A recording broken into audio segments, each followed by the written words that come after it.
बिस्मिल्लाहिर्रहमानिर्रहीम। अस्सलाम वालेकुम नाज़रीन, आप यूट्यूब चैनल देख रहे हैं, मैं इमरान ख़ान हूँ। नाज़रीन, ज़िमनी इंतख़ाबात नताइज आ गए और नताइज किस तरह के आए। एक तो जहाँ पे पाकिस्तान तहरीक इंसाफ ने बाइकआउट किया था वहाँ पे तो टर्न आउट ही नहीं था, पता नहीं किस तरह थोड़े बहुत वोट इन्होंने इकट्ठे किए, मस्जिदों में ऐलान कराते रहे, तो बहुत ही कम टर्न आउट था। वैसे भी ज़िमनी इंतख़ाबात में कोई ज़्यादा टर्न आउट होता नहीं है, ज़्यादा लोग उसमें दिलचस्पी लेते नहीं हैं। और इस तरह के ज़िमनी इंतख़ाबात जिसमें एक मकबूल पॉलिटिकल पार्टी जिसका बहुत बड़ा वोट बैंक है वो ये कहे जी हम इस पर नहीं आ रहे, तो वहाँ पे तो फिर बिल्कुल ही वोटर नहीं निकलता। PMLN की जो सियासी हकीकत है ये पंजाब में थी तो सही, अच्छी तगड़ी बड़ी पॉलिटिकल पार्टी थी पंजाब की, लेकिन काफ़ी कमज़ोर हो गई। एक दौर में ये पंजाब की पहले नंबर की पार्टी हुआ करती थी, लेकिन आज ये पंजाब की दूसरे नंबर की पॉलिटिकल पार्टी है और पहले नंबर पे पाकिस्तान तहरीक इंसाफ आ गई। आप जब भी कभी साफ़ और शफाफ इलेक्शन करवाएंगे, ये मैं नहीं, इमरान खान साहब के बदतरीन दुश्मन, हत्ता के जो PMLN के अपने लोग हैं जिनसे आप न्यूट्रली बात करें, ऑफ द रिकॉर्ड बात करें, वो भी मानते हैं कि जब भी कभी फ्री एंड फेयर इलेक्शन होगा, आजकल के दौर में तो तहरीक इंसाफ पहले नंबर की जमात बनेगी, दूसरे नंबर पे जो है वो PMLN की जमात है। पीपल्स पार्टी आज भी तीसरे नंबर पे नहीं है, आज भी तीसरे नंबर पे तहरीक लब्बैक का वोटर मौजूद है पंजाब में, सवाए जनूबी पंजाब की चंद सीटों को छोड़कर। इसके अलावा तहरीक लब्बैक जो है वो तीसरे नंबर की जमात है। चौथे नंबर पे पाकिस्तान पीपल्स पार्टी है पंजाब में, जबकि जमात इस्लामी और फजल रहमान साहब की पार्टी कहीं भी नहीं है। अब ये जो इंतखाबात हुए इसमें 2 सीटों पे पाकिस्तान तहरीक इंसाफ ने मुकाबला किया। एक लाहौर में मियां अजहर साहब की वफ़ात के बाद इलेक्शन उनके बेटे को लड़ना चाहिए था, लेकिन वो एक और उम्मीदवार को खड़ा किया गया और उसको बहुत सपोर्ट भी किया हमाद अजहर साहब ने। लेकिन वहाँ पे जिस किस्म का इलेक्शन था पूरे पाकिस्तान ने देखा मीडिया के ज़रिए से, और पाकिस्तान के सारे मीडिया ने वहाँ से रिपोर्ट किया, स्पेशली डिजिटल मीडिया ने। उन्होंने बताया कि बेड़े गर्क हो गया पूरे इलेक्शन का, ना इन्होंने किसी को कंपेन करने दी, ना कोई काम करने दिया। पुलिस ने, PMLN ने और इलेक्शन कमीशन ने मिलकर ये इलेक्शन लड़ा और ख़ाली कैंप थे PMLN के और टर्नआउट भी बहुत थोड़ा था, लेकिन इसके बावजूद PMLN ने ये सीट जीती और जीती जिस तरीके से वो आप सब अच्छी तरह जानते हैं। अब हमाद अजहर साहब ने तो इल्ज़ामात का एक ढेर लगा दिया, उन्होंने कहा जी बिल्कुल वोट पड़े हैं PTI को। वैसे मैं बताऊं कि आवाम ने दिलचस्पी नहीं लिया इलेक्शन में, चाहे वो पाकिस्तान तहरीक इंसाफ के ही लोग क्यों ना हो, लेकिन फिर भी पाकिस्तान तहरीक इंसाफ के कैंप्स के ऊपर गहमा गहमी थी। यहाँ बहुत सारी वीडियोज़ गर्दिश कर रही हैं जहाँ लोग पीछे पीछे फिर रहे हैं प्रिजाइडिंग ऑफिसर्स के कि यार हमें फॉर्म 45 तो हमें दे जाएं। तो यहाँ प्रिजाइडिंग ऑफिसर ने फॉर्म 45 ही नहीं दिए, और जिनको दिए उसके बाद वो इलेक्शन कमीशन ने बदल दिए। इस दफ़ा एक नया फार्मूला किया गया। एक तो जहाँ पे पाकिस्तान तहरीक इंसाफ नहीं थी वहाँ पे भी PMLN जो है वो बड़ी मेहनत कर करके उन्होंने सीटें निकाली, और ज़्यादातर सीटें जो हैं वो उन लीडर्स जो PMLN के लीडर्स हैं उनके भाइयों की, रिश्तेदारों की, बच्चों की, उनकी सीटें हैं। जैसे राणा सनाउल्लाह ने, तलाल चौधरी ने, बाकी बहुत सारे लोगों ने अपने अपने करीबी रिश्तेदारों को खड़ा किया और उनको इलेक्शन जितवाया, फिर बाद में ये जश्न भी मनाते रहे, हालांकि इनके मुकाबले में कोई नहीं था। PMLN की हालत तो ये हो गई, बेचारे अकेले भी इलेक्शन लड़ते हैं तो डरते रहते हैं कि अवामी रद्द-ए-अमल ही ना आ जाए। पुलिस को इस्तेमाल करके, इलेक्शन कमीशन को इस्तेमाल करके उन हलकों में इन्होंने इलेक्शन जीते जहाँ पे पाकिस्तान तहरीक इंसाफ ने बाइकआउट किया। 2 जगह तहरीक इंसाफ ने मुकाबला किया। लाहौर का मैंने आपको बताया कि बहुत सारे सबूत सामने आ चुके हैं अब तक और बार बार आ रहे हैं, लेकिन हरीपुर में तो कमाल ही हो गया। हरीपुर में जो गवर्नमेंट है वो पाकिस्तान तहरीक इंसाफ की है वहाँ खैबर पख्तूनख्वा में, लेकिन इसके बावजूद वहाँ पे PMLN को ये सीट जितवा दी गई। हमने देखा खंदकें खोद दी, हमने देखा कि जो RO का दफ्तर है उसको मुकम्मल तौर पे सील कर दिया गया, बंद कर दिया गया। लगभग 95% फॉर्म 45 हासिल किए उमर अयूब की एहलिया के इलेक्शन में पाकिस्तान तहरीक इंसाफ के वर्कर्स ने, यानी 95% हासिल किए। और इनके मुताबिक जो उमर अयूब ने स्टेटमेंट जारी किया और जो हसनैन रफ़ीक साहब रिपोर्ट कर रहे थे नया पाकिस्तान वाले, और दीगर मीडिया भी वहाँ से ये रिपोर्ट कर रहा था, हत्ता कि बहुत देर तक जो पाकिस्तान का रवायती मीडिया है, इलेक्ट्रॉनिक मीडिया, TV चैनल्स, वो भी यही बताते रहे कि 25,000 की लीड से उमर अयूब की एहलिया आगे चल रही थी, जबकि जो PMLN का उम्मीदवार था बाबर वो पीछे चल रहा था। ये हर तरफ रिपोर्ट हो रहा था, लेकिन फिर अचानक से ये जो बढ़तरी है ये तब्दील हो गई और PMLN का कैंडिडेट जो है वो मुकाबला जीत गया। अब ये बहुत सारे सबूत हैं। मिसाल के तौर पे यहाँ पे आप ये एक और सबूत देखिए, ये ढेर लगा हुआ है, दर्जनों के करीब है। यानी ये एक फॉर्म 45 है हतार पोलिंग स्टेशन का। अब इसमें अगर आप देखें कि उमर अयूब के जो शहनाज उमर अयूब जो उनकी अहलियाँ हैं, उनके 453 वोट हैं और इसके बदले में बाबर नवाज़ के 132 वोट हैं।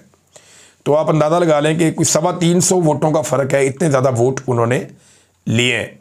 लेकिन जब आप जाते हैं और देखते हैं जाके ये इलेक्शन कमीशन का रिज़ल्ट, अब ये फॉर्म 45 कुछ और कह रहा है, लेकिन जब आप इलेक्शन कमीशन के ऊपर जाके फॉर्म 45 देखते हैं तो वहाँ पे बिल्कुल उल्टा रिज़ल्ट है और उस रिज़ल्ट में PMLN के कैंडिडेट को आगे ले गए। तो इस तरह से 2 नंबरी करके PMLN को ये सीट दिलवाई गई है। हैरतअंगेज़ तौर पे बहुत सारे कारकुन इकट्ठे तो हो गए थे और वो RO दफ्तर को घेर रहे थे, लेकिन फिर हमने देखा कि वहाँ से उमर अयूब और बाकी लोग निकल गए। उमर अयूब ने एक स्टेटमेंट भी जारी किया। ये अपोजिशन लीडर थे पाकिस्तान तहरीक इंसाफ के कौमी असम्बली में, फिर इन्हें 9 मई के केस में नाअहल किया गया, तो अब इनकी सीट के ऊपर ये इलेक्शन हो रहा था। तो उमर अयूब साहब जो है उन्होंने स्टेटमेंट देते हुए कहा कि यहाँ पे पुलिस भी है, यहाँ पे FC भी है, दीगर फोर्सेस भी हैं और बहुत बड़ी तादाद में इकट्ठी की गई है। तो ये इलेक्शन हमसे ज़बरदस्ती छीना गया है, हम इस रिज़ल्ट को तस्लीम नहीं करेंगे। और इस रिज़ल्ट में 25,000 की लीड से जीत रही थी उमर अयूब की अहलिया, जबकि बाद में PMLN के उम्मीदवार को जितवा दिया गया। जो लाहौर वाली सीट है वहाँ पे पूरे लाहौर से और आसपास से कारकुन इकट्ठे करके एकदम रोला डाल दिया गया शाम के वक्त, जनाब हम जीत गए, हम जीत गए, हम जीत गए। और फिर उसके मुताबिक जो है वो इलेक्शन कमीशन ने रिज़ल्ट भी जारी कर दिया। इस दफ़ा ना इलेक्शन कमीशन ने एक नई कार्रवाई डाली और एक नए तरीके से काम किया। यानी एस्टेब्लिशमेंट अपनी गलतियों से सीखती है ना। वो ये देखते हैं कि माजी में उन्हें मार पड़ी फॉर्म 45 और फॉर्म 47 वाले गेम में और बहुत बदनामी हुई पूरी दुनिया में। अब उन्होंने एक और काम किया, उन्होंने कहा जी कि फॉर्म 45 पे कांटे लगाने की बजाय ना एक नया काम करते हैं, यहाँ बड़ी लान तान होती है। उन्होंने किया ये कि फॉर्म 45 तो जारी कर दिए, जहाँ जहाँ पे लोगों ने ज़्यादा दबाव डाला उनको दे दिए, लेकिन उसके बाद जो इलेक्शन कमीशन का अपना सिस्टम है उसके अंदर दूसरा फॉर्म 45 डाल दिया और वहाँ पे दावा कर दिया ये ठीक है।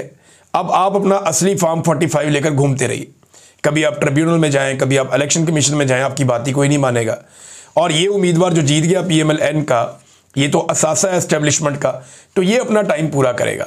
तो इस तरीके से इन्होंने एक नया तरीका वारदात ढूंढा और इतनी देर में जब तक इंसाफ होना है तब तक तो हुकूमत अपनी मुद्दत पूरी कर लेगी। पाकिस्तान में इंसाफ तो होता कोई नहीं। अब खैबर पख्तूनख्वा के अंदर मैंने खैबर पख्तूनख्वा की हुकूमत की बेबसी भी देखी। यानी ये बात एक हकीकत है, खैबर पख्तूनख्वा में पाकिस्तान तहरीक इंसाफ की हुकूमत है जो थोड़ा टफ टाइम भी देती है पाकिस्तान की एस्टेब्लिशमेंट को। लेकिन आप अंदाज़ा करें अगर ये लोग इतने बेबस हैं तो बाकी सूबों में और वफाक के अंदर जो हुकूमतें हैं वो मिलिट्री एस्टेब्लिशमेंट के सामने कितनी बेबस होंगी। अमली तौर पे पाकिस्तान की फ़ौजी क़यादत इस वक्त पाकिस्तान को कंट्रोल कर रही है और वो ये फ़ैसला करते हैं कि किस जगह पे किस वक्त क्या करना है। और आज आसिम मुनीर साहब ने एक बात साबित की है इन इंतखाबात में, यानी PMLN को दिलवाएगी ना सारी सीटें। एक बात साबित की कि इस निज़ाम को इस बात की कोई फ़िक्र नहीं है कि अवाम की राय क्या है, या अवाम इस निज़ाम के बारे में या एस्टेब्लिशमेंट के बारे में या आसिम मुनीर साहब के बारे में या ये मौजूदा हुक्मरानों और रजीम के बारे में क्या सोचते हैं।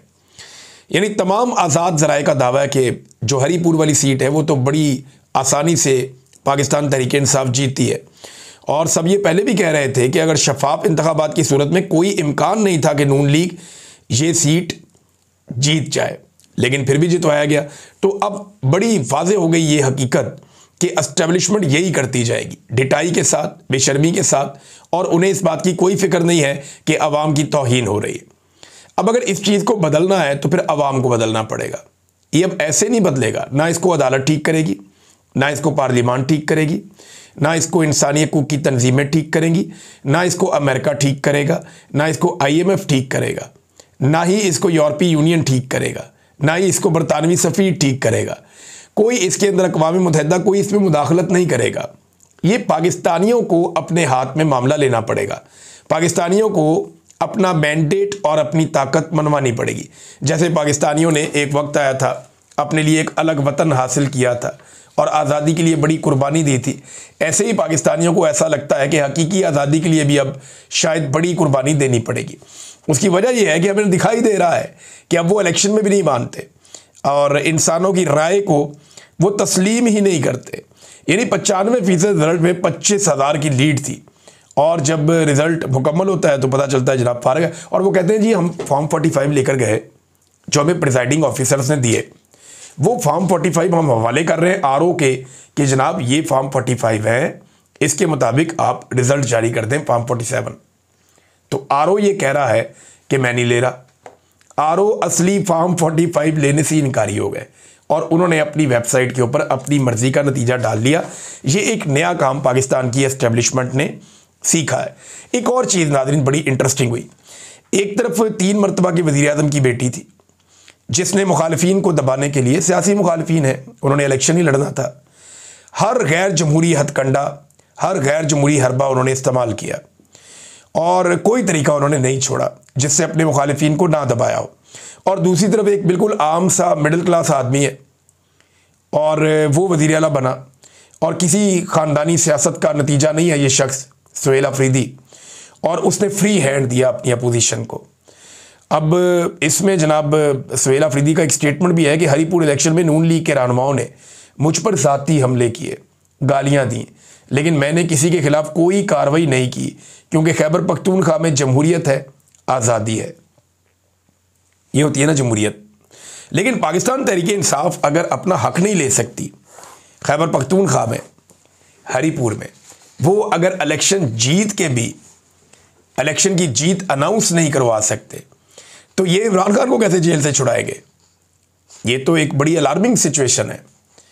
यानी मैं एक अगर न्यूट्रल तज्जिया आप इसका करें कि खैबर पख्तूनख्वा का एक ज़िला है, वहाँ पे एक इलेक्शन हो रहा है एक तहसील में, और उस इलेक्शन में खैबर पख्तूनख्वा की हुकूमत का उम्मीदवार जीत भी रहा है, लेकिन वहाँ पे सिस्टम जो है वो जो उसी सूबे में काम करने वाला सिस्टम है, आरओ भी वहीं का, प्रिजाइडिंग ऑफिसर भी वहीं पे, और वो 2 नंबरी करके उन्हें हरा देते हैं जीतने वाले को और हारने वाले को जिता देते हैं।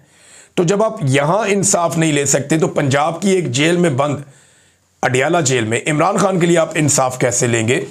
ये सवाल पैदा होता है। ये एक टेस्ट केस होना चाहिए खैबर पख्तूनख्वा की हुकूमत के लिए कि वो इसे कैसे देखते हैं। दर्जनों सबूत हैं नादरीन जो सोशल मीडिया के ऊपर वायरल है, आप देख सकते हैं जाके, पूरा ट्विटर भरा हुआ है, पूरा का पूरा यूट्यूब भरा हुआ है, हर तरफ सबूत हैं। और जो लोग ये सबूत इकट्ठे कर रहे थे उनके साथ क्या किया गया? आगा शेख सरवर साहब को एक मरतबा फिर गिरफ्तार कर लिया गया।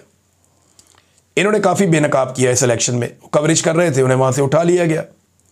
पहले भी इन्हें गिरफ्तार किया गया था, ज़हीम लगारी साहब को गिरफ्तार किया गया था, बार बार हमारे एक बड़े अच्छे जर्नलिस्ट हैं शाकिर रेवान साहब, उनको गिरफ्तार किया गया, सिद्दीक जान साहब को किया गया, सतूर साहब को किया गया, मुतीउल्लाह जान साहब को किया गया, साकिब बशीर साहब को गिरफ्तार किया गया जिस वक्त वो अपनी सहाफ़ती जिम्मेदारियां अदा कर रहे थे। और मैं किस किस का नाम लूँ, बेशुमार हमारे जर्नलिस्ट साथी हैं जिन्हें बार बार गिरफ्तार किया जाता है, उनको परेशान किया जाता है।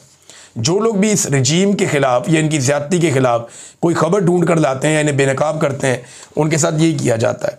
तो ये इंतहाई काबिल मज़म्मत है। आगा शेख सरवर साहब का पता करना चाहिए, और अगर इन्होंने कोई जुर्म किया तो फिर आप कानून के मुताबिक सामने लेकर आए ना। आप गायब कैसे कर सकते हैं? बाकी सहाफ़ी साथी ढूंढ रहे हैं और वो कह रहे हैं जी हमें पता ही नहीं चल रहा कि ये किधर गए हैं। मैंने जितने लोगों से बात की उन्होंने कहा जी कि अभी तक कुछ पता नहीं है। जब मेरी लास्ट टाइम बात हुई रात गए तब तक ये सूरत हाल थी।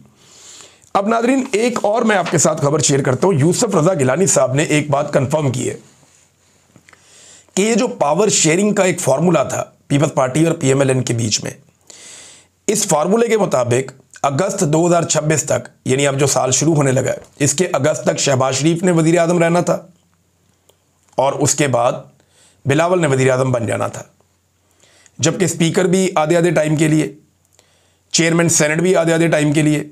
तो इस किस्म का कोई एक फार्मूला बनाया हुआ था। सदर की सीट के ऊपर ये नहीं था। तो अब सूरत हाल काफ़ी बदल गई है। यूसुफ रज़ा गिलानी साहब ने कंफर्म तो कर दिया इस मौके पर, लेकिन सूरत हाल ऐसे बदल गई कि पीएमएलएन को जो सीटें अब मिल गई हैं वो तकरीबन आज़ाद हैसियत में आ चुके हैं। अब उन्हें पाकिस्तान पीपल्स पार्टी की ज़रूरत नहीं है अपनी हुकूमत बचाने के लिए। यानी अब सिचुएशन ये हो जाएगी कि किसी वक्त अगर पीपल्स पार्टी भी पीएमएलएन की हुकूमत को गिराना चाहेगी तो नहीं गिरा पाएगी। यानी आप अंदाज़ा करें 17 सीटों वालों को कहाँ तक पहुँचा दिया। मखसूस नशस्तों की माले गनीमत दे दी, बहुत सारे ज़िमनी इलेक्शन करवा दिए, बहुत सारी सीटें छीन कर पीटीआई की उनकी झोली में डाल दी, और करते कराते उनको कहाँ तक पहुँचा दिया। ये नादरीन पाकिस्तान की मिलिट्री एस्टेब्लिशमेंट ने पाकिस्तानियों के साथ ज़्यादती की है, और ये जुल्म जो है वो तारीख के अंदर लिखा जाएगा। ये वक्त तो गुजर जाएगा, लेकिन ये चीज़ें लोगों को याद रहेंगी। राजा परवेज़ अशरफ साहब ने नादरीन एक दावा किया है, दावा मैं आपके सामने रखता हूँ। वो ये कह रहे हैं कि जब सदर मुमलिकत आसिफ अली जरदारी साहब का टेन्योर पूरा हो जाएगा ना, तो उनका इस्तिस्ना ख़त्म हो जाएगा। देखें, ये वाला इस्तिस्ना तो सदर को हमेशा से था, तो फिर आईनी तरमीम की ज़रूरत क्या थी? सुप्रीम कमांडर फोर्सेस के तो सदर पाकिस्तान है ना, आसिफ अली जरदारी। अब बेशक फॉर्म 47 है, लेकिन सदर तो है ना इस वक्त।